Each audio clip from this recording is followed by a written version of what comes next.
একটি গ্রামে ভোলু নামে একটি ছেলে বাস করত। তার বাবা মা ছোটোবেলাতেই মারা গিয়েছিল। এই ভোলু খেতে খুব ভালোবাসত। যেখানেই বিয়েবাড়ি হতো বিনা নেমন্তন্নই সেখানে পৌঁছে যেত এবং 20 জনের খাবার একাই খেয়ে নিত। এই জিনিসটা বিভিন্ন গ্রামের লোক লক্ষ্য করলো এবং ভোলুকে গ্রাম থেকে বের করে দিল। ভোলু মনের দুঃখে জঙ্গলে চলে গেল।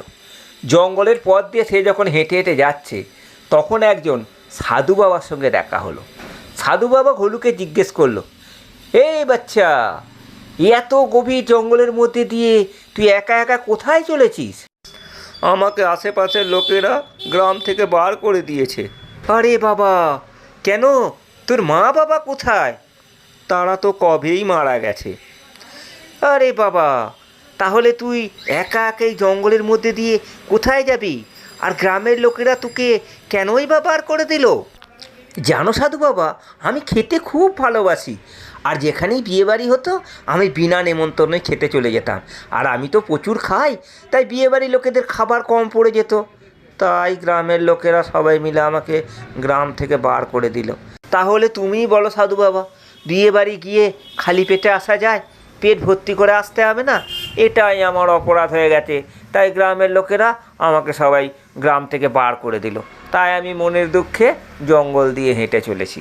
সাধু বাবা, আমি খেতে খুব ভালোবাসি। সবার বিয়েবাড়িতে বিনা নেমন্তন্নই আমি খেয়ে বেড়াই, সেই জন্য সবাই আমাকে গ্রাম থেকে বার করে দিল। আরে বাচ্চা, ঠিক আছে ঠিক আছে, তুই এক কাজ কর, তুই আমার সঙ্গে চল। আমার আশ্রমে গিয়ে তুই থাকবি, আশ্রমের কাজকর্ম করে দিবি আর তুই খাবি। সাধু বাবা, আমি পেট ভর্তি করে খেতে পারবো? হ্যাঁ রে বেটা, পারবি। তুই পেট ভর্তি করেই খাবি, তবে একটা নিয়ম আছে আমাদের আশ্রমে। কী নিয়ম সাধু বাবা? আমাদের আশ্রমে নিয়ম, একাদশীর দিন তুই কিন্তু কিচ্ছু খেতে পারবি না। না সাধু বাবা, খেতে যদি তুমি আমায় না দাও তাহলে আমি তোমার সঙ্গে যাব না। শোন শোন বেটা, একাদশীর দিন না যদি খাস তাহলে কিন্তু অনেক পুণ্য অর্জন করতে পারবি। সাধু বাবা, আমার পুণ্য অর্জনের দরকার নেই, আমাকে পেট ভর্তি করে খেতে দিতে হবে, না হলে কিন্তু আমি চলে যাচ্ছি। আরে বেটা, তোকে আমি কি করে বোঝাবো? তা ঠিক আছে, তুই একটা কাজ কর, একাদশীর দিন তোকে আমি আটা, তেল, ময়দা যা যা লাগবে তোকে সব দিয়ে দেবো। তুই একটা কাজ করবি, আশ্রম থেকে অনেকটা দূরে গিয়ে এইসব জিনিস বানিয়ে তুই কিন্তু খেয়ে আসবি। কিন্তু মনে রাখবি, আশ্রমে যেন এইসব কিচ্ছু তুই করবি না। ঠিক আছে সাধু বাবা, আমি আশ্রমের মধ্যে কিচ্ছু করব না, কিন্তু আশ্রমের বাইরে যেয়ে আমি কাঠ দিয়ে আগুন জ্বালিয়ে সমস্ত কিছু খাওয়া দাওয়া করে কিন্তু আমি বাড়ি ফিরবো। ঠিক আছে, সেটা তো তুই করবি, কিন্তু একটা কাজ করতে হবে তোকে। খাবার বানানোর পর আমাদের যে দেবতা ভগবান রামচন্দ্রকে স্মরণ করবি এবং বলবি যে, হে রামচন্দ্র, তুমি আমার এই খাবার আগে গ্রহণ করো, তারপর আমি খাবো। যদি এটা করিস তাহলে একাদশীর উপবাসে যে তোর পাপ হচ্ছিল সেই পাপটা হবে না। ঠিক আছে সাধু বাবা, আমি তাই করব। একাদশীর দিনকে পেট ভর্তি খাবার জন্য তুমি যা যা করতে বলবে আমি তাই করব, কিন্তু আমাকে পেট ভর্তি খাবার দিতে হবে। ঠিক আছে রে বেটা, তাই হবে। চ, এখন তুই আমার আশ্রমে চ। হ্যাঁ রে বেটা, কাল একাদশী মনে আছে তো? আচ্ছা সাধু বাবা, আমি ক্যালেন্ডার দেখে নিয়েছি। ঠিক আছে বেটা, তাহলে কালকে সকালবেলায় তুই রসুই ঘর থেকে যা যা জিনিসপত্র দরকার নিবি, নিয়ে গিয়ে জঙ্গলে কিন্তু ফুটিয়ে খাবি। একটা কথা ভালো করে শুনে রাখ বেটা, তোর সমস্ত কিছু রান্না হয়ে গেলে একটা পাতার মধ্যে সমস্ত কিছুকে নিবেদন করবি, করে জঙ্গল থেকে একটা তুলসী গাছের পাতা নিয়ে এসে ওই খাবারের মধ্যে রাখবি। রেখে রামচন্দ্রকে স্মরণ করবি, রামচন্দ্রকে বলবি, হে রামচন্দ্র, আমার এই খাবার তুমি গ্রহণ করে প্রসাদে পরিণত করো, তারপরে তুই প্রসাদ গ্রহণ করবি। ঠিক আছে সাধু বাবা, আর বলতে হবে না, আমি এরপরে ঠিক ওই রকম করেই করব। এখন তাহলে আমি আসি সাধু বাবা, আমাকে অনেক রান্না করে খেতে হবে, আমি দূরে জঙ্গলে চলে যাচ্ছি। ঠিক আছে বেটা, কিন্তু সাবধানে যাবি, আর যা যা বললাম সেই নিয়ম কিন্তু ঠিক পালন করবি। ঠিক আছে সাধু বাবা, আমি তাহলে এখন আসি। ও, আজ আমি পেট ভর্তি করে খাবো। কি সুন্দর সেন্ট উঠেছে খাবারের। না, এবারে সাধু বাবার ভগবান রামচন্দ্রকে ডাকি, না হলে আবার সাধু বাবা রাগ করবে। হে সাধু বাবার ভগবান রামচন্দ্র, আপনি আসুন, আমার খাবার গ্রহণ করুন। আমার খুব খিদে পেয়েছে। হে রামচন্দ্র, আপনি তাড়াতাড়ি আসুন। হে গুরুদেবের ভগবান রামচন্দ্র, আপনি তাড়াতাড়ি এসে আমার খাবার গ্রহণ করুন। আমি এসে গেছি বৎস, চোখ খোলো। মা, তুমি আবার কে? আমি রামচন্দ্র, তুমি যে আমায় ডাকলে। আমি তো গুরুদেবের ঠাকুর রামচন্দ্রকে ডেকেছিলাম, কিন্তু গুরুদেব যে বললো যে আমার খাবারটা প্রসাদে পরিণত করে দিয়ে চলে যাবে। কিন্তু এ তো দেখছি তুমি পটপট করে আমার খাবারগুলো খেয়ে নিচ্ছ। না না না, তোমার জন্য আমি রান্না করিনি। তুমি এত খেও না, তুমি এত খেয়ে নিলে আমি খেতে পারবো না, আমার পেট ভরবে না। তুমি আসবে জানলে আমি আরও বেশি করে খাবার বানাতাম। এরপর তুমি এতগুলো খাবার খেয়ে চলে গেলে আমি এবারে কী করে একবার পেটটা ভরাবো? তোর বাবা, ভালো লাগে না। তুমি সব খেয়ে নিলে, আমার জন্য কিছুই রাখলে না। আমি আর তোমার কাছে এক মুহূর্ত বসবো না। আমি চললাম সাধু বাবার কাছে আশ্রমে। এই সাধু বাবাটা না খুব বদমাইশ। নিজের ভগবানকে দিয়ে আমার সব খাবারগুলোকে খাইয়ে দিল। এত ভালো করে রান্না করলাম আর আমি নিজে খেতে পেলাম না। যাচ্ছি সাধু বাবার কাছে, আমি মজা দেখাচ্ছি, দাঁড়াও। তোমার ভগবানকে খেতে পায় না? আরে বেটা, তুই এত রাগ করছিস কেন? রাগ করবো না তো কি, ধূপ দিয়ে পুজো করবো নাকি? তোমার ভগবান এলো, এসে আমার সমস্ত খাবার খেয়ে দিয়ে চলে গেল। একাদশীর দিন এক পেট খেয়ে এসে আমার কাছে মিথ্যে কথা বলছিস? দেখো সাধু বাবা, বেশি মাথা গরম করিও না।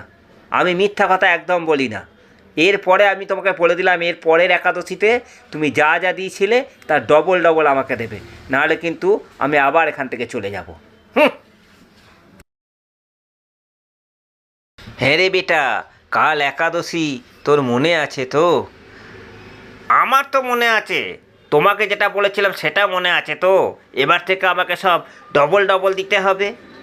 আরে বেটা, তুই কেন এত ভাবছিস? তোকে তো বলেছি ভাড়ার ঘরে আছে, তোর যা প্রয়োজন তুই সব নিয়ে যা। আজ আমি সব ডবল ডবল নিয়েছি।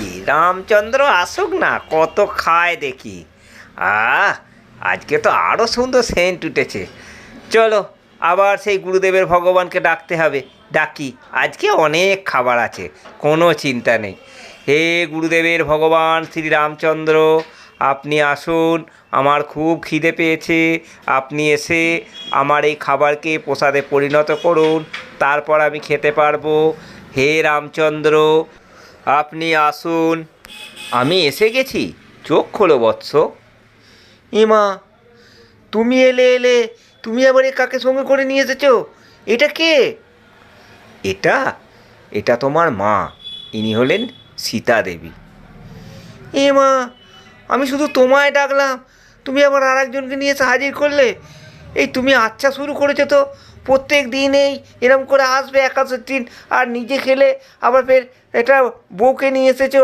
আচ্ছা, এই দেখো দেখি, এই দুজনে মিলে কীরকম আমার সব খাবারগুলো খেয়ে দিল। এরপর আমি কি করি?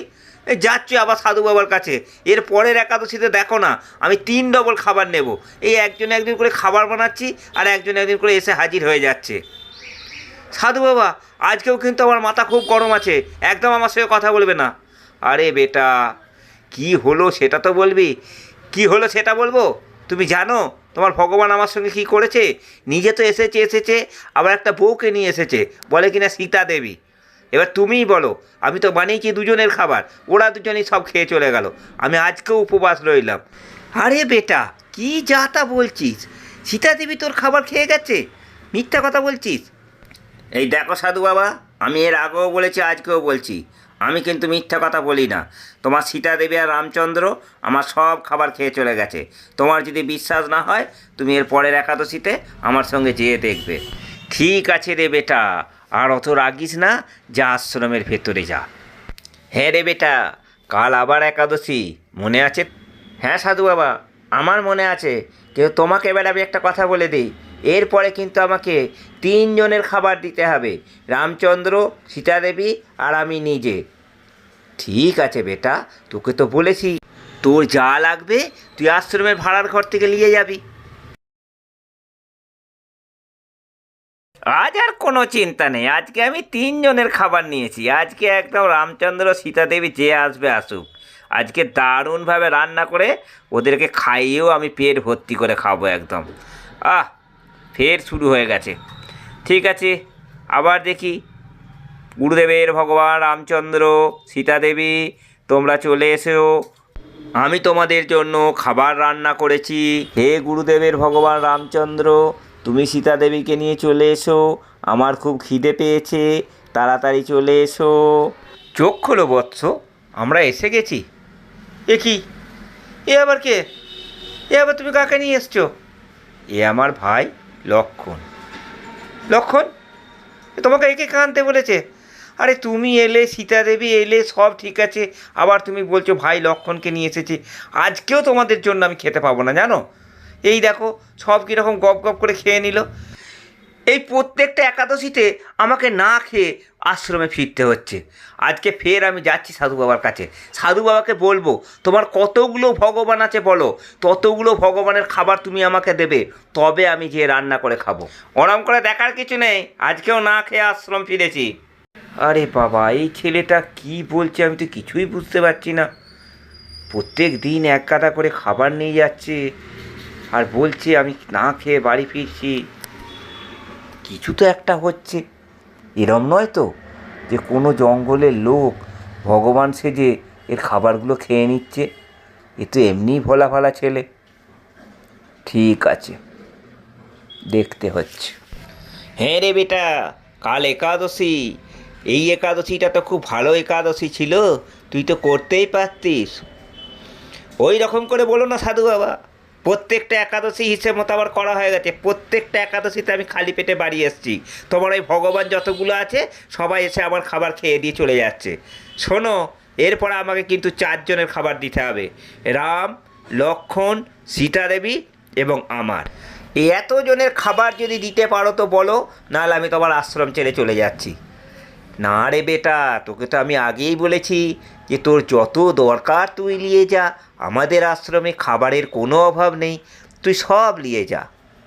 ঠিক আছে সাধু বাবা, আমি চললাম, আবার তোমার সঙ্গে রাত্রেবেলায় দেখা হবে। আজ আর আমার কোনো চিন্তা নেই, আজকে 4 জনের খাবার নিয়েছি। রামচন্দ্র, সীতা দেবী, লক্ষণ সবাই আসুক না, একসাথে পেট ভর্তি করে খাবো। এই তো রান্নাও হয়ে এসেছে, যাই, আবার আমাকে ভগবানদেরকে ডাকতে হবে। হে রামচন্দ্র, হে সীতা দেবী, হে লক্ষণ, আমার গুরুদেবের ভগবান, তোমরা সবাই এসো, এসে আমার এই খাবারকে প্রসাদে পরিণত করে দাও। আমার খুব খিদে পেয়েছে। হে রামচন্দ্র, তুমি ভাই লক্ষণ আর মাতা সীতা দেবীকে নিয়ে চলে এসো। চোখ খোলো বৎস, আমরা এসে গেছি। মা, আবার তুমি একজনকে জুটিয়েছ? এই তুমি আসছিলে, ভাই লক্ষণ আসছিল, এই হনুমানটাকে, এই হনুমানটাকে তুমি আবার কী জন্য নিয়ে এসেছো? এ হনুমান নয়, এ আমার সেবক। আর ধরতেই তোমার সেবক, একদিন বললে এটা আমার বউ, একদিন বললে এটা আমার ভাই, আজকে বলছি এটা আমার সেবক। আজকেও তুমি আমাকে খেতে দিলে না, আমি তোমাদের সঙ্গে আর জীবনে খাবো না, আমি চললাম আশ্রম। সাধু বাবা, ও সাধু বাবা, তোমার ভগবানের কীর্তি দেখবে, চলো আমার সঙ্গে, শিগগিরই চলো। কি ব্যাপার বলতো বেটা, তুই এত রেগে আছিস কেন? দেখো সাধু বাবা, কোনো প্রশ্ন করবে না, সোজা আমার সঙ্গে যাবে।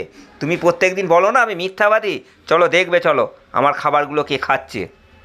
তাই তো রে বেটা, চল তো দেখি কে তোর খাবার খেয়ে চলে যাচ্ছে। চলো দেখবে, চলো তাড়াতাড়ি চলো, নাহলে ওদের খাওয়া হয়ে গেলো, ওরা আবার বেরিয়ে চলে যাবে, তাড়াতাড়ি চলো। এ কি, এ আমি কি দেখছি?